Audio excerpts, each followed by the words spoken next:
Hey everyone, my name is Sarah Klein. I want to show you how to create an assignment for your students in BandLab for Education where they play along with a backing track. Okay, here we go. So I'm a jazz teacher. I often have people play along with like a rhythm section backing track. And so in order to create this assignment, I actually need two separate BandLab accounts, but both using my school email. So the one that you see that I'm in now is just bandlab.com. And I've just created my own personal account here. It's free, it's easy. And this is where I create projects. And then my other account is over here in BandLab for Education. It's edu.bandlab.com. And that's using my school email also. We'll go back there in a second. So here I am in my first account where I create projects. Here's all of my projects that I've created. You can view them all. And I'm going to create a new one. So I'm going to go up here to the red Create button. But first let me tell you that I tend to find my backing tracks on YouTube.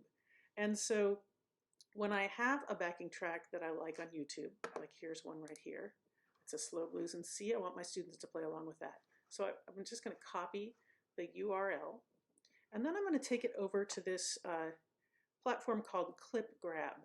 It is free and very easy to use. I downloaded it from the internet. All I have to do is copy the URL, and then let's do that.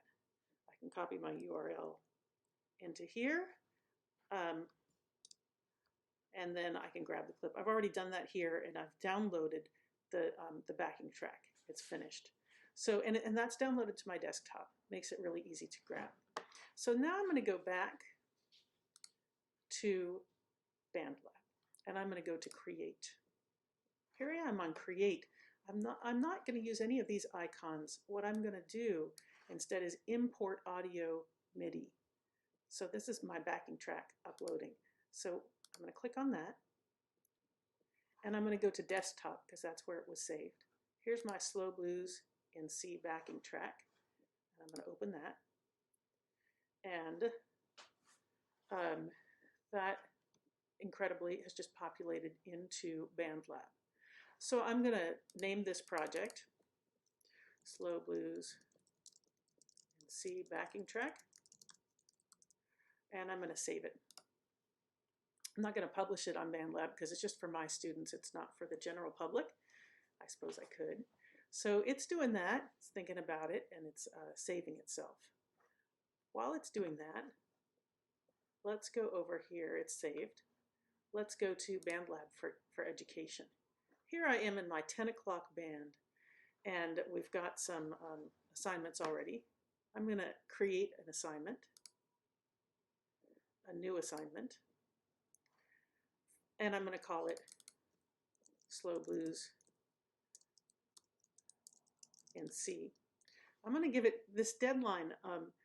They'll shut down the assignment when you reach this deadline. If any kids are late, they will not be able to access it anymore. So I always just make my deadlines in BandLab really far away. Like I'm going to make it in November so that my kids who are really late, they can still do it. I'm going to go to attachments. I'm going to go to my library. This is the projects that I've made before. And here it is, Slow Blues in C backing track. I'm going to attach that to the assignment. Whoa, there it is.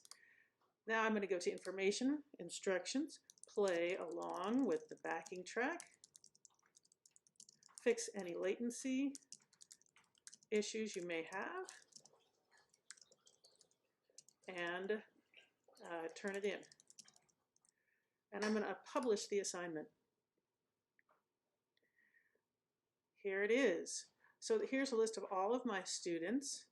The assignment is still loading, but what I'll see when they have turned it in is I'll see all of them right here, and I'll be able to just click on it. Let me show you one from a different assignment. Maybe I'll lose this one, but that's okay. All assignments. Here's actually I'll go to a different band so I can show you what that looks like. Here's a band that's actually turned in some things, and here's one that they've turned in.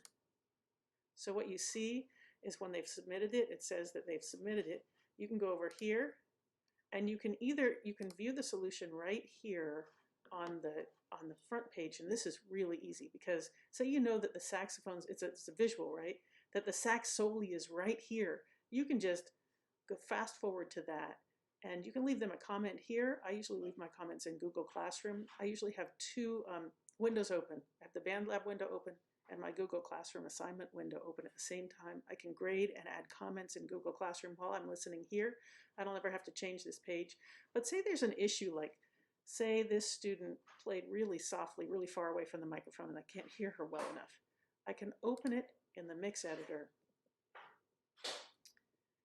This is the blue one is the student's audio, and this is red one is the backing track. I can go up here and I can lower the backing track volume so that I can hear the student better, or I can mute the backing track entirely so that I can hear the student's articulation or sound quality really well. Then I can add it back in. It's a really powerful platform for me to be able to really hear my students, especially here in distance learning, and really understand what they're up to. So enjoy BandLab. I hope you have a great time making a bunch of assignments for your kids, and thank you for listening.